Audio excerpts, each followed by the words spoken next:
চোখ উঠলে মা তাকে বলে, মাথা কি খারাপ হলো?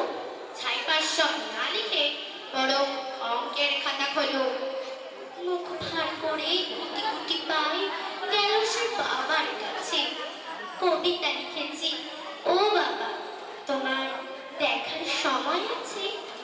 মুখটি না তুলে বললেন বাবা, কবিতা লিখেছ? বেশ, পড়ব তো বটে, আগে খবরের কাগজটা পড়ে শেষ। অবতার গেল দিদিটির কাছে, ডাকলো সে, দিদি আয়, দেখ না কেমন ছবিটা এঁকেছি। ছোট্ট কবিতায় দিদির দু চোখে টিভি পর্দার ঝলমলে রোশনাই। বলল, কবিতা? তুই লিখেছিস? কবিতা না, ওটা ছাই। অপরাজিতার চোখ ছলে ছলো, বুকে কান্নার ঢেউ। তার লেখা এই প্রথম কবিতা দেখলো না পড়ে কেউ।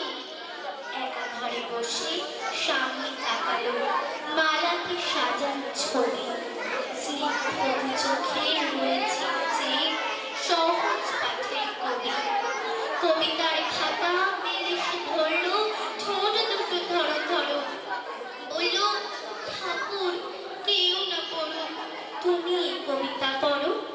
কি জানি কি করে কি যে হয়ে গেল এই কথার সাথে সাথে রবি ঠাকুরের মালা থেকে ফুল ঝরল সে খাতাটাতে। মনে হলো তার সামনে দাঁড়িয়ে বুঝি রবীন্দ্রনাথ। মাথার উপরে রাখলেন তার আদর